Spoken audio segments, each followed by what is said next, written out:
Okay, so hello everyone. My name is Andy Schwartz. I am the organizer of this Femme Scholar series, which is now in its second year. I'm very happy to have you all with us.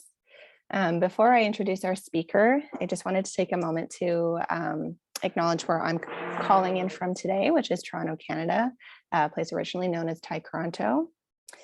So this is where York University is located, which is like the Center for Feminist Research at York University is the host of the Femme Scholar Series event. So York University recognizes that many Indigenous nations have longstanding relationships with the territories upon which York University campuses are located that precede the establishment of York University. York University acknowledges its presence on the traditional territory of many Indigenous nations. The area known as Toronto has been taken care of by the Anishinaabe Nation, the Haudenosaunee Confederacy, and the Huron-Wendat. It is now home to many First Nation, Inuit, and Métis communities. We acknowledge the current treaty holders, the Mississaugas of the Credit First Nation. This territory is subject to the Dish with One Spoon, Wampum Belt Covenant, an agreement to peaceably share and care for the Great Lakes region. And I also want to add to that, as part of the Femme Scholar series, that even though because we're meeting virtually, we're likely not all on the same lands, but maybe what is linking us is our interest in critical femininities, or femme communities, or femme scholarship. And so while it's very important to acknowledge the lands that we're on, it's also important to acknowledge the ways in which colonization has and continues to devalue femininity, to suppress queerness, which is something that harms all femmes and is something that I think we should keep close as we are developing critical femininities and femme scholarship. So thank you for being with us wherever you are coming from today. And I'm very, very, very excited to welcome our speaker. I'm just going to let a few people in from the waiting room. So just give me 1 second so they can hear the introduction. So today, Raechel Anne Jolie is joining us, who is a writer and educator based in Cleveland, Ohio. She holds a PhD in critical media studies with a minor in feminist and critical sexuality studies from the University of Minnesota. Her writing has appeared in the Baffler, Bitch, Teen Vogue, and These Times, among other publications. Jolie is also the editor and co-creator of the Prison Arcana tarot zine, made in collaboration with incarcerated artists. Belt Femme is their first memoir and received recognition in NPR's Favorite Books of 2020, was a finalist in the Heartland Booksellers Award, and was the winner of the Independent Publisher Book Award in LGBTQ Nonfiction. So I am very excited to welcome Raechel Anne Jolie to give the talk titled Femme Memoir as Feminist Practice.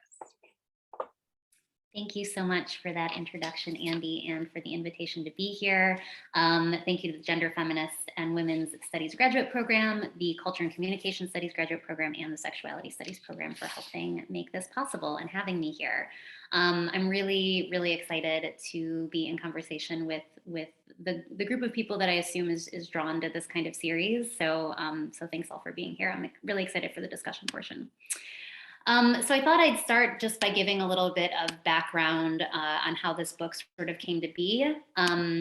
I kind of consider myself an ex-academic, even though I continue to adjunct teach, and don't really necessarily think I'll ever stop that because I really love teaching. But I was on a sort of traditional academic path, applied to a gazillion tenure track jobs, didn't end up landing one, and got really disillusioned. I kept on, the sort of traditional job market application process for 5 years before deciding to sort of throw in the towel on that rigor of applying. And slowly, it was not like a very clean break, but at a certain point, I realized that continuing to try to publish academic writing felt very thankless. We all know we don't get compensated for that if we're not in a sort of stable full-time position. And it also wasn't like the writing that was really making me feel alive. So part of writing this book was giving myself permission to do a different kind of writing than academia generally rewards. simultaneous to this sort of year of realization that maybe I was going to be leaving this path I thought I had chosen, I went to New Orleans, saw a psychic who basically encouraged me to write this book. So I took that very seriously, and it's very much part of my origin story. So I always like to give her credit. And so when I started, doing the kind of writing that I wanted to do, as I described it, I would often talk about my relationship to LiveJournal. And, I knew the term creative nonfiction. I obviously knew the term memoir. I read a lot of memoir, even in academia, I still found time to read memoir. But I was very much drawn to that sort of writing about my life in creative ways. And that's often how I would describe it. I'll get more back to that sort of diary entry comment in a moment. The other sort of component in terms of how the book ended up coming into the version that it came into, and I see that my PowerPoint picture is a little bit covering that, but that's okay, is that I discovered the press Belt Publishing, which is who ended up publishing my memoir. They're a Cleveland-based press, woman-founded, woman-run and owned, worker-owned.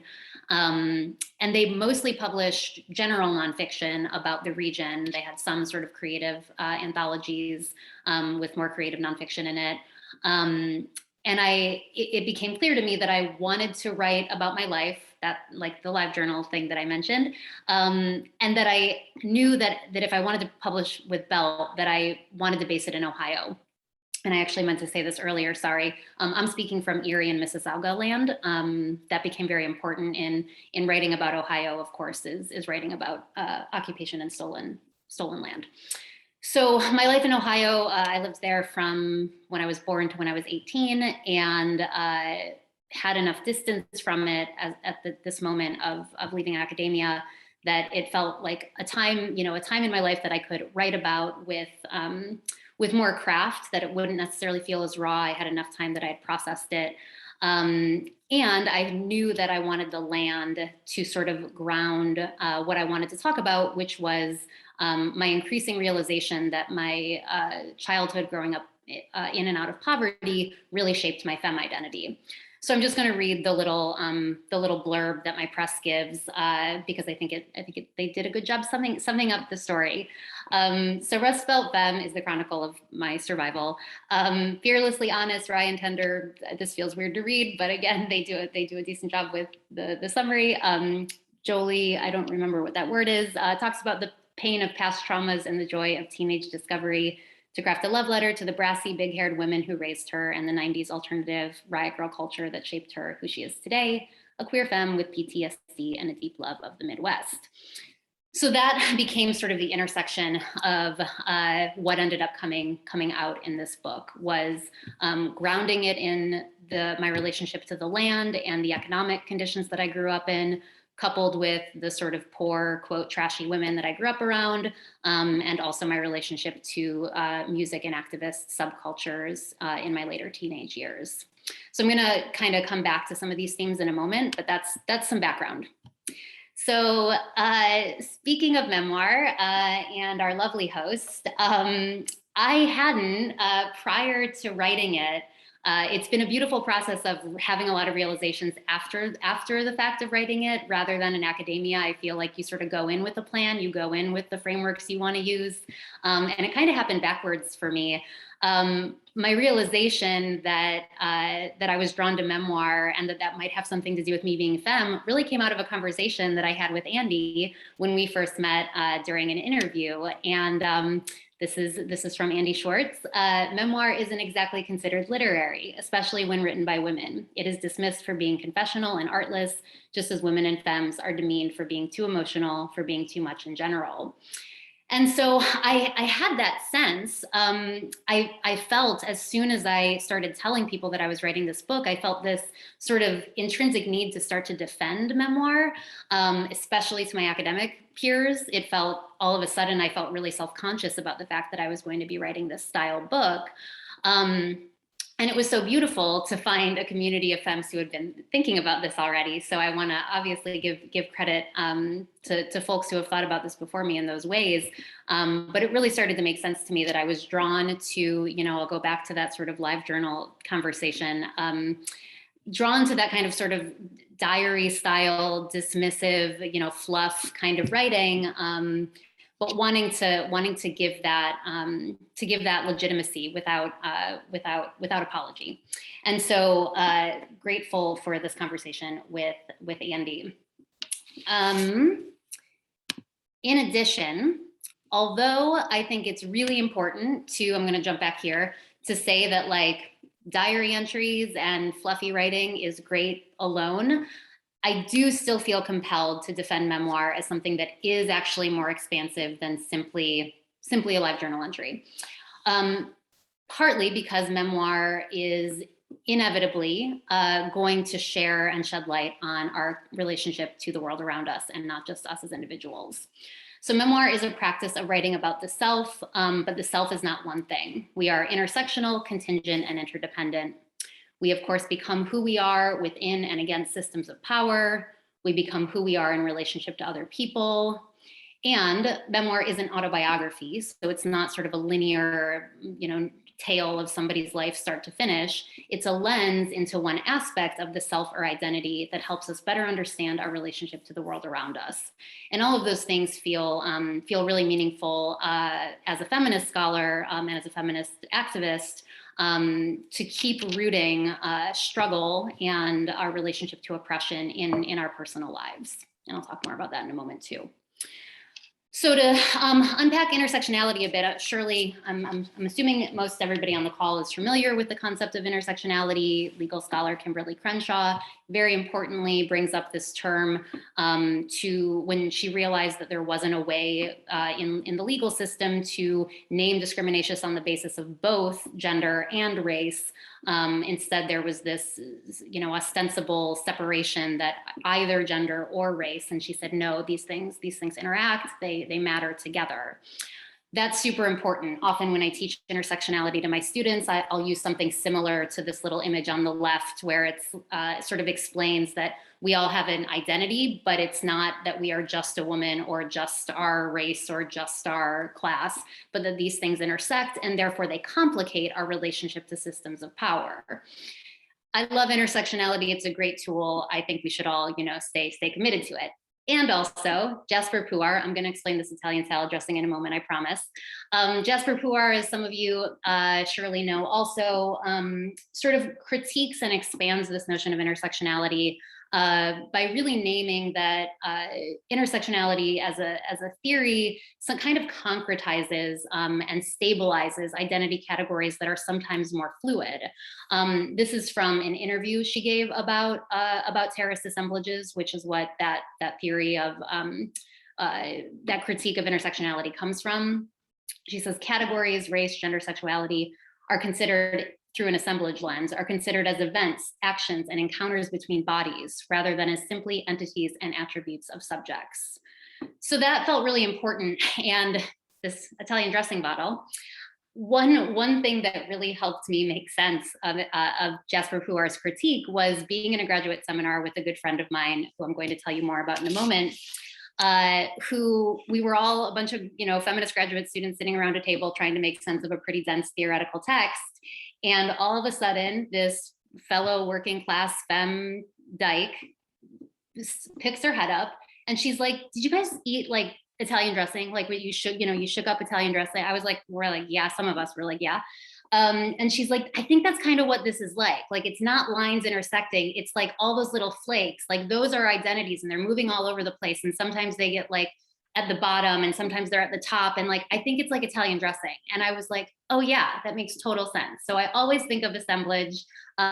Surely, if we're using the sort of Deleuzian version of assemblage, we can think of beautiful rhizomatic plants, root systems, but I also like thinking about Italian dressing, especially because it feels very much like a working class food that I grew up with, that this working class femme friend of mine, Angela Carter is her name, also grew up with. And so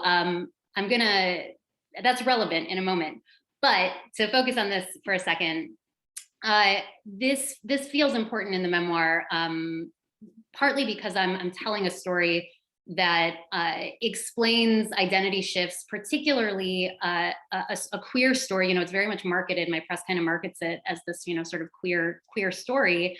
But the vast majority of the book I'm in either a child and not in romantic relationship with anybody, or I'm a teenager in relationship with heterosexual men. And it's only sort of in these flash forwards when I came out and realized my queerness that became relevant to the sort of queer story. And so I think that's one concrete example of how we can think about the fluidity of, of course, gender and sexuality, and that we don't always have to have that born that way story, which I'm sure many of you are familiar with critiques of only having the story that queer folks are born in that particular way. So that's one thing that feels relevant in this. And to take both this example that I gave already, I've mentioned 2 conversations with femmes that have really shaped my thinking. And that feels like a really powerful and exciting thing that I got to do in this book that feels a little more complicated to do in academic writing. In academic writing, we are taught to cite our sources that are peer-reviewed, academic, published things. We put them in our parentheses or our footnotes, depending on what style you're trained to use.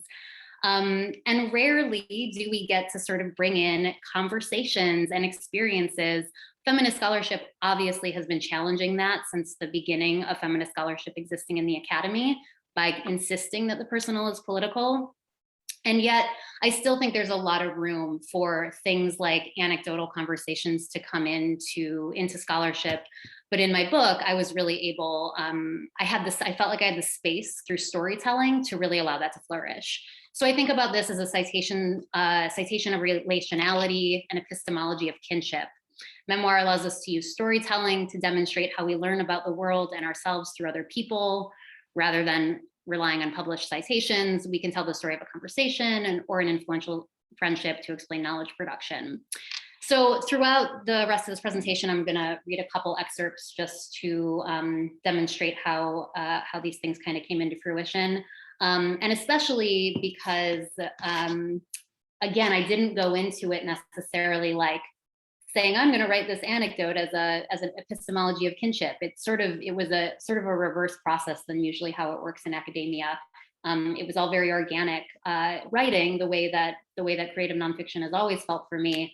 And it's only sort of in retrospect that I've been able to see how these frameworks ended up sort of emerging without a lot of necessarily intention. So in this short passage, I'll just read these short passages and give some context. My father was hit by a drunk driver when I was 4, continues to live today with a very severe brain injury, physically disabled, and was not able to be a father in a traditional sense, particularly because there was a family situation where his mom ended up getting custody of him. So he was physically removed from my life, and also was impaired from doing traditional fatherhood types of roles. So I'm describing this situation and how difficult it was for me at 4 years old to confront with the fact that my father felt very different to me. So I say, in grad school, decades later, I meet a short-haired Scorpio dyke who will become a sister and who also has a brain injury. Hers is very, very different from my father's, but she knows about cars that break your body and your brain. When I tell her it's like my father died, she grimaces. I can tell that wasn't the correct thing to say. She teaches me about critical disability studies, about how my father's brain isn't the problem, the society who can't accommodate it is. To say he's died is dehumanizing, says my Scorpio. He is still him, just in a different way, and we should blame the medical industrial complex, not his inability to be a father in the way we're taught fathers are supposed to be. I think of him bored in a nursing home and no one knowing how to best support him, and I know that she is right. And also, I'm sorry, but it's like my father died. So that passage felt important to this what I'm noting here about the ways that knowledge formation happens, partly because I studied crip theory, critical disability studies was something that I read books of and really value those books. Eli Clare, Leah Lakshmi, Piepsna Samarathina, those folks are super important. And yet it was this conversation and this moment of realizing that I had potentially hurt a friend through my framework of my experience, and also wrestling with the fact that I didn't want my own experience to feel invalidated, even if it was problematic. And the messiness of that human relationship felt really embodied in a way that sometimes reading books don't always sort of land in our bodies. And so that felt important. I'll read one other passage to illustrate this point, partly because it's everyone's favorite, because I quote Judith Butler and people like it. So I'll read this portion. This is much further forward in the book. I'm a teenager at this point, and had just been broken up with a person who ended up teaching me a lot about, sorry, I thought I had all the bookmarks placed, but I apparently don't. It taught me a lot about anti-capitalist politics and punk music, two things which continue to be extremely important to me. And I'm devastated by this breakup. And then all of a sudden in this passage that you'll read, I'm sort of fast forwarding in hindsight and retrospect. So I say, when I become a feminist and when I am feeling very gay, I decided it is sad that I ever let a boy take up so much space, that I felt so dependent on him for my identity. But then I feel similarly overwhelmed and shattered by women and those who don't fit in the binary. And then I even feel this way about friends. And I realize that of course I was in pieces when he left. And of course I felt more whole with him and her and all of you. In grad school, I will read Judith Butler. Let's face it, she writes, like she's nudging me with their elbow, we're undone by one another. And if we're not, we're missing something. There's nothing truer, I will think. And I will summarize her in papers that we are all, like it or not, contingent. We are as undone by one another as we are made up of one another. Ben taught me an articulation of anti-capitalist politics and opened up a world of punk music that stirred the part of my gut that knew I had found what I needed. I wouldn't have had that without Ben. 2 years later, when I would meet Cam, the first butch lesbian I'd know, I would be similarly privy to a world of queerness made more real because I discovered it between kisses and the feeling you get in your belly when you're falling for someone. I am not embarrassed that Ben taught me more about myself than I'd have known without him. The same way no one would think it was strange that I knew my queerness more concretely through falling in love with Cam, I came to know my politics and my relationship to music through falling in love with Ben. We are not independent creatures in a vacuum. This I have known since my days of sharing food stamps and not calling the cops on our neighbors.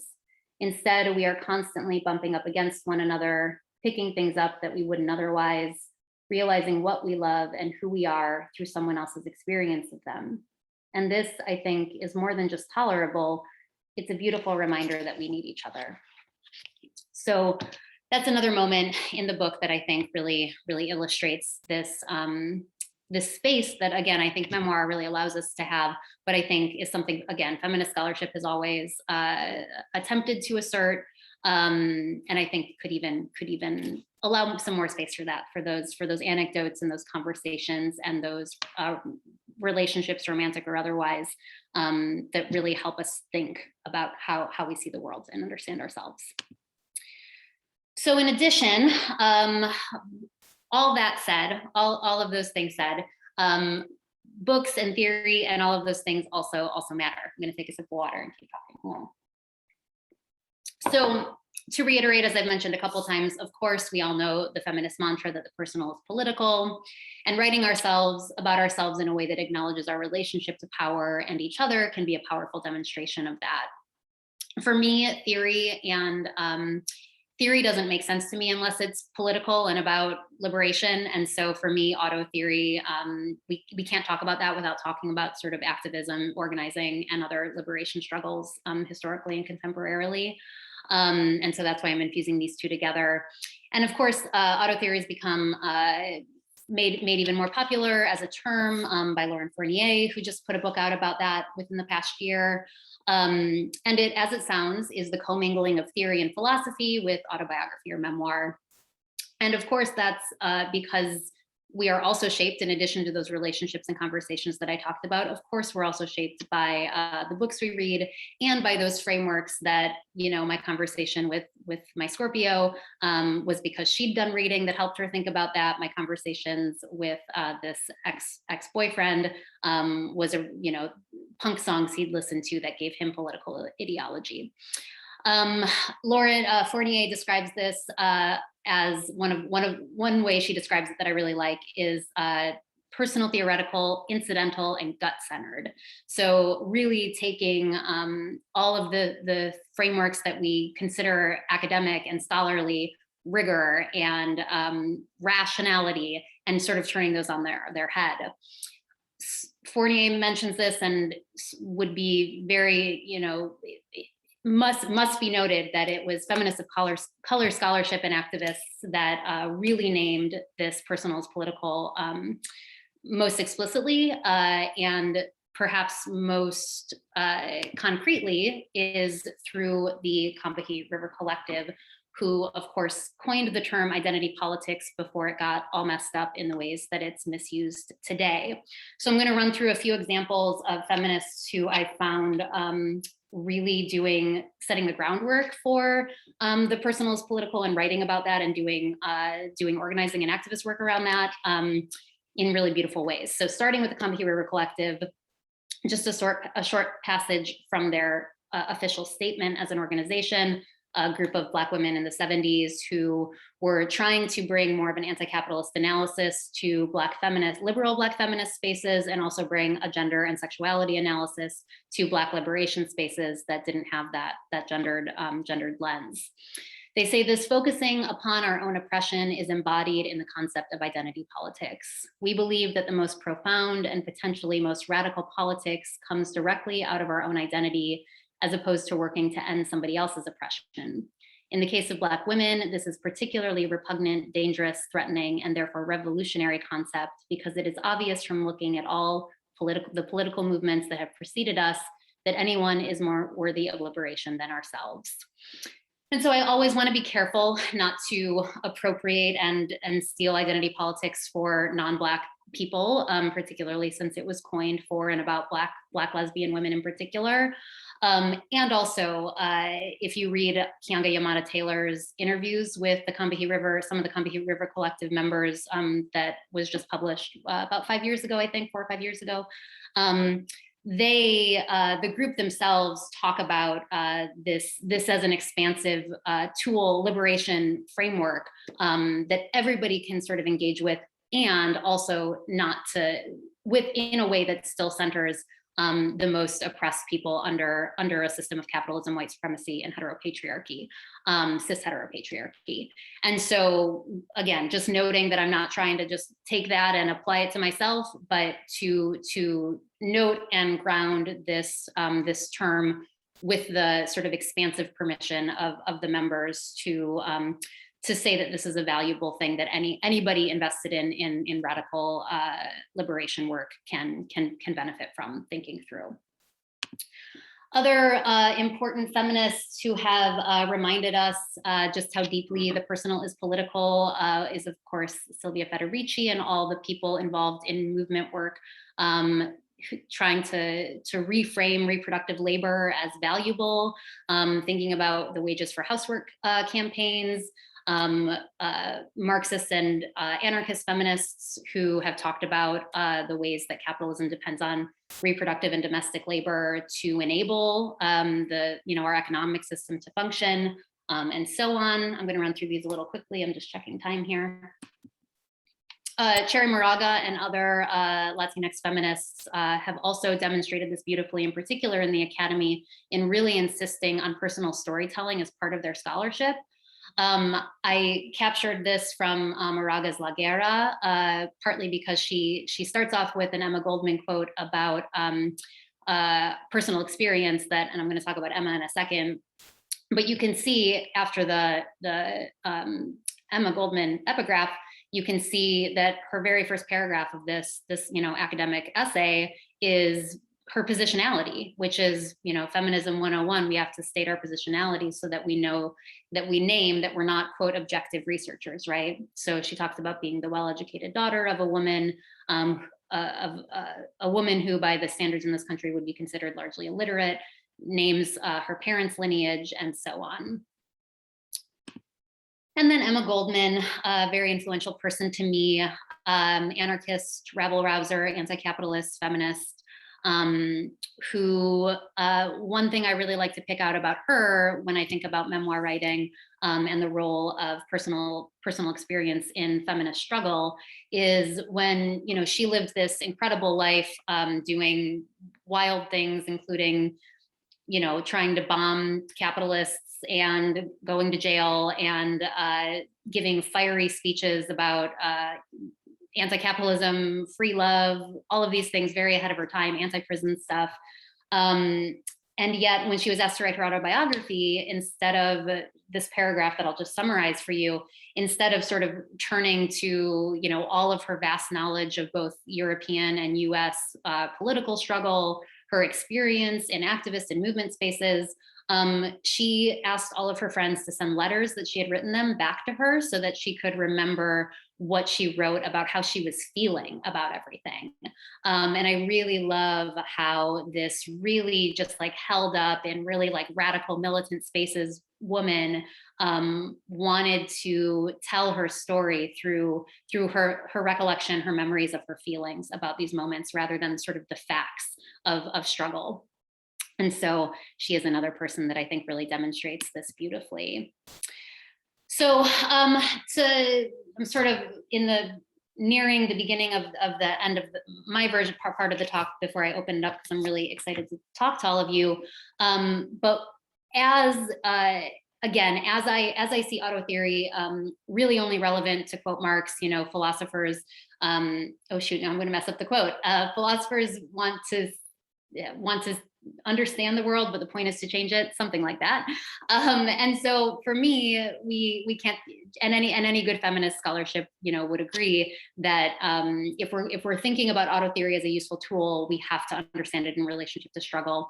And so going back to some examples from the book, I use some examples from my own life experience mixed with some radical and political theory that I try to weave in a way that feels like storytelling, but that also, you know, I've had people thankfully share that it's been useful and helping make sense of things.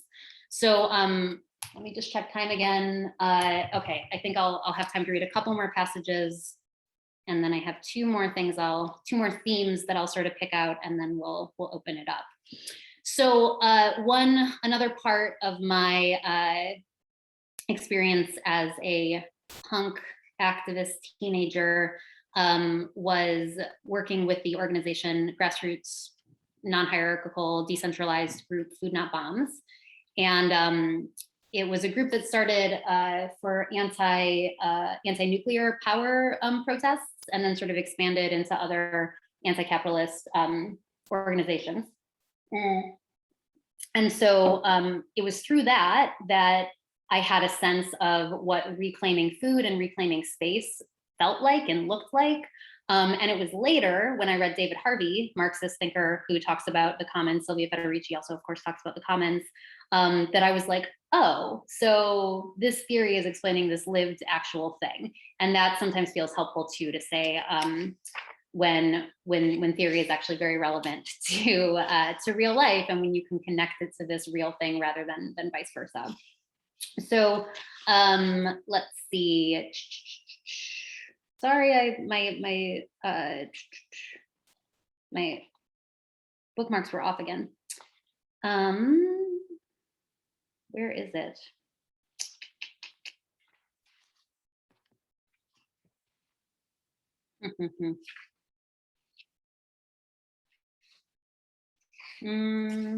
Okay, here we go.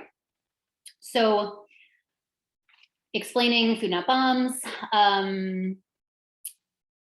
Let's see, I'll skip the part where I make a sort of a snide comment about how smelly it sometimes was at Food Not Bombs.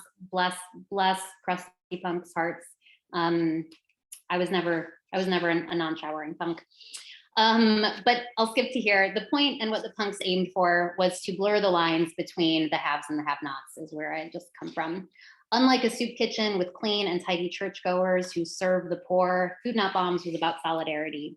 The bottom line for FNB was not charity, but rather creating a world that didn't need the hierarchical divide between haves and have-nots to begin with.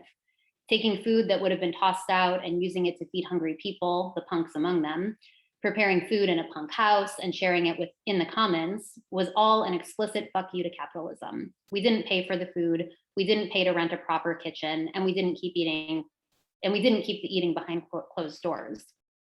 Sure, some of these dirty punks were from the suburbs with rich parents, but not all of us. There are legitimate critiques about the whiteness and class privilege of a lot of radical punk spaces, but having been in it, I know it's not so monolithic. The radical left groups I would begin to immerse myself in Cleveland and go on to establish myself in Chicago were pockets of refuge for the real fringes of society. Houseless people, some who were young punks, many who weren't, people with mental illness who were ostracized elsewhere, queers, people who knew firsthand that hard work doesn't mean you'll be rewarded with a living wage. All of us were drawn to these meetings, the events, the gatherings with free coffee and people who didn't wear the right clothes. Cleveland Food Not Bombs in particular was intergenerational and relatively diverse racially and socioeconomically. This isn't necessarily the norm for lefty punk spaces, but I was lucky enough to find my roots in one for which it was. And I go on a little bit, but I'll pause there just to say that, that experience, I also talk about, being in those spaces and having grown up poor, as I talk about sharing food stamps, not calling the cops on your neighbors, realizing those intrinsic lessons about solidarity, realizing how much it makes sense to share public space, wasted food, how those lessons again were embodied and came very naturally to anyone who experienced depression, and then having this experience with it in an organized fashion also felt really meaningful. All right, I think this will be the second to last passage I read. I'll talk about two more themes and then we'll open. So this is towards the end, and I had the realization, as I said, it was becoming more and more clear to me that as a femme, as I evolved my own femme identity and learned about queer history, that my feminist was so deeply connected to my working class upbringing. And through that, particularly because I identify as an anarchist today and have off and on for a long time, but for a long time was very, very hardcore Marxist dialectical materialist, and I still find a lot of value in materialism. And so this notion of materialism became really evident to me, and it felt like a really good opportunity to expand that theory in a really concrete way, especially by infusing, again, gender into Marxism in ways that often Marxism isn't always friendly to. So femme, I would learn later, was a term that emerged through the early gay bar culture in the 1940s and 50s. These bars in the cities were filled with queer people, but importantly, they were also working class people. The only reason they were able to congregate at all was because they were working menial jobs, butch women often drawn to the kind of factory work where they could wear gender neutral clothing, and femme women drawn to secretary jobs that didn't require higher education. Historian John D'Amelio explains that although queer behavior has essentially always existed, it required the material conditions of capitalism to enable, as a cohesive political category, queer identity. And controversial as it may be on the left, I'm firmly in the camp that believes identity matters. How identities are enabled or constrained is a reflection of the power imbalances of the state, not a frivolous distraction from them. With the butches and femmes of the earliest 20th century, we witnessed the happy autonomy of their dialectic. Forced to work to live, sure, but also free to congregate and fuck each other and fuck with gender. Femme in particular was a version of femininity that was socially acceptable insofar as it was legible, but it was formed by the working poor and it wasn't for men. Rather than appeasing the male gaze, femmes got dressed for the pleasure of their butches and for the pleasure of their own reflection in the mirror. And it was, or became, a little exaggerated. More lipstick, higher heels, tighter sweaters, a femme instinct to up the sex appeal to better spite the male gaze. Ultimately, this kind of femininity, excessive and not for men, was punished.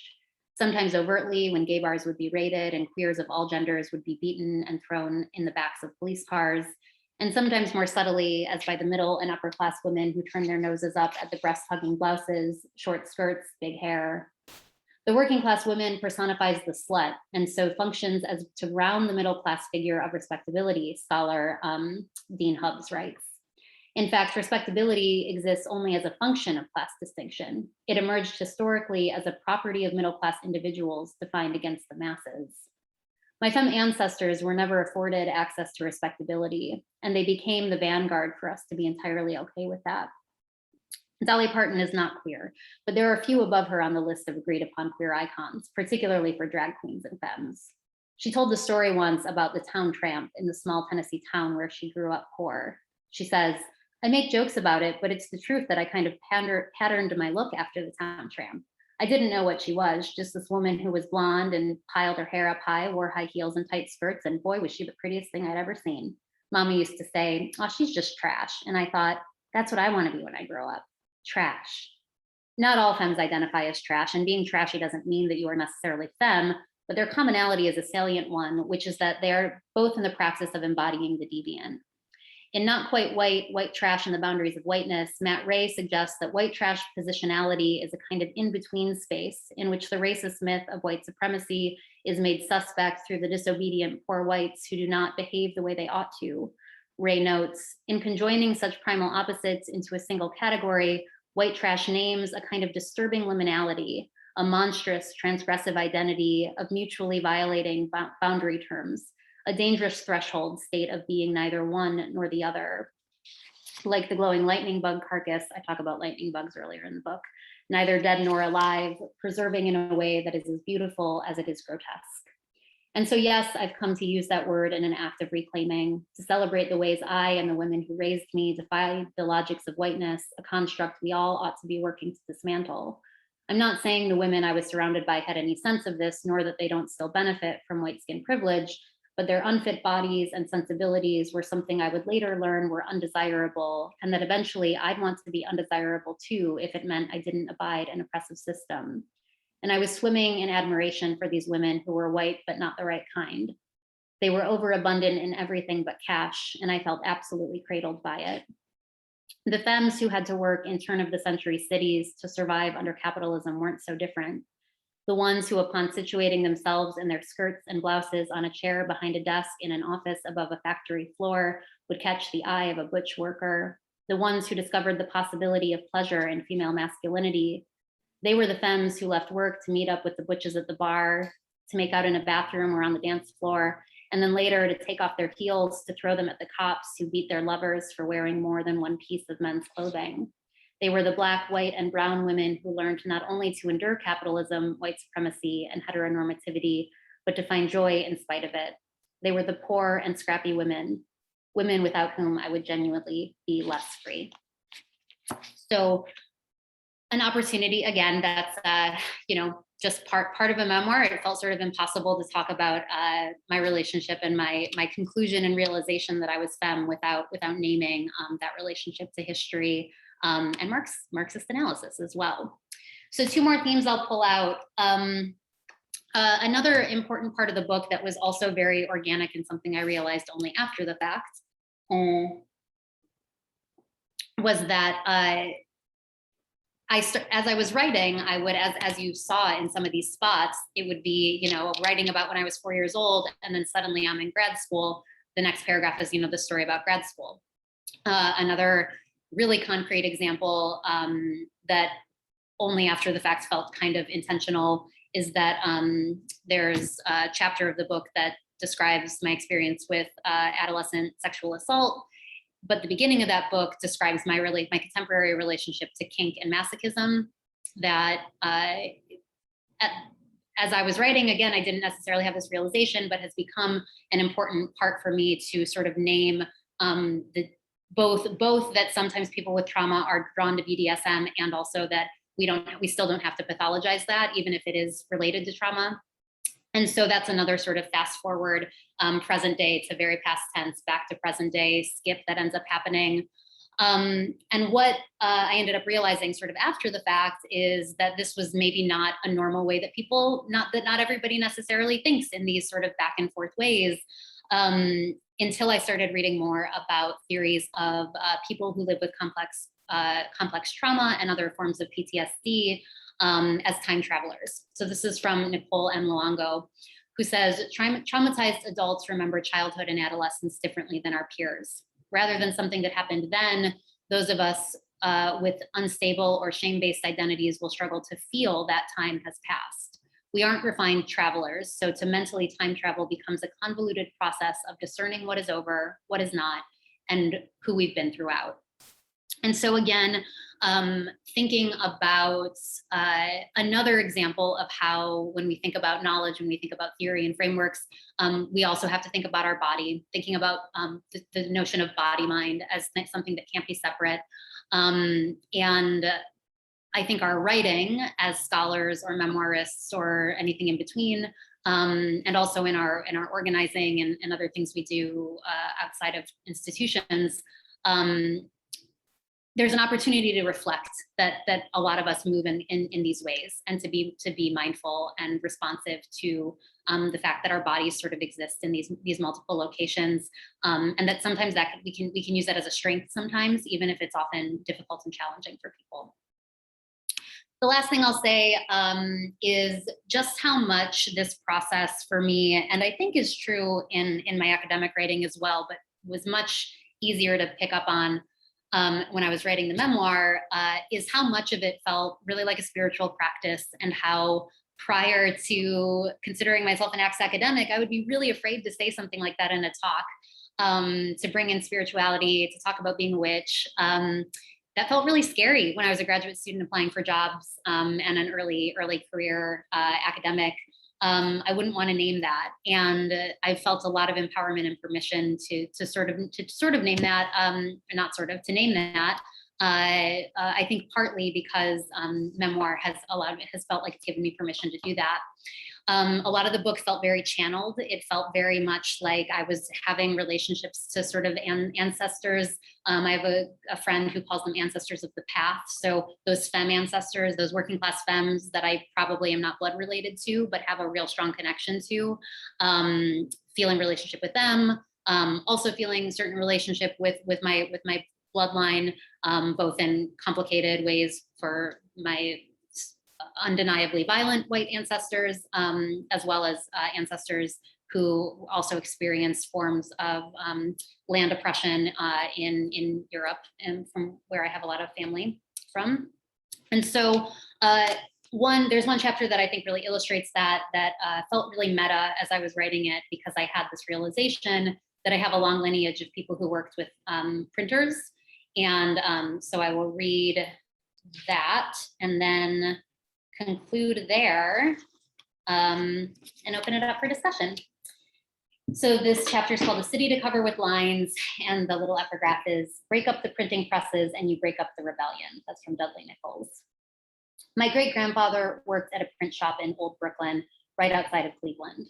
I don't know much about him or about the shop, but I do sometimes imagine the way the paper might have sounded in press on a machine built in the 30s. I never met my great-grandfather, but when I imagine his hands gripping a big vat of ink, I picture a darker and more callous version of his son's hands, my gramps' hands. After the cafeteria job, Mom worked at the print shop at a lighting factory for 10 years, her best job to date, before she lost it during the financial crisis. Her job involved lifting, loading, carrying, copying paper, troubleshooting machines. The air in the print shop was always freezing, the noise was always loud, and eventually it would leave her half deaf. She also kept her newspaper delivery job for nearly a decade.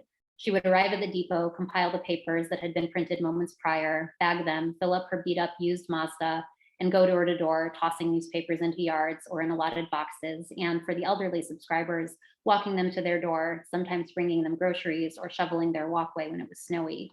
Her hands, I imagine, were always cold. A boyfriend of mine in Chicago worked at a print shop where he would always wear an old-timey hat and talk like he was a turn-of-the-century prole. He was a wobbly and taught me all about anarchist printers and communist newspapers, especially the Italian ones. His Chicago Italian 1930s voice overpronouncing Sacco and Vanzetti and the Canzani Printa, Sacco and Vanzetti and the Canzetti printer. He came to my bedroom in the apartment I shared with a roommate with ink-stained fingers, smelling of warm paper. His hair was silky, his eyes were blue, and the way he talked about the press was simply romantic. I think about these histories when I used a Xerox copier to make my first feminist zines, when I teach about the importance of the printing press in the media studies classes I teach to college students, when I conjure the spirits of radical elders like Ohio-born Dudley Nichols, who co-founded the Screenwriters Guild, like Albert and Lucy Parsons, who operated an anarchist print shop in Chicago, like Cleveland provocateur D.A. Levy and his mimeograph and his city to cover with lines, and on and on and on, who righteously exploited the press for liberatory propaganda. The mass duplicates, the ink creating images out of ideas over and over in the machine and on my fingernails. It is real magic.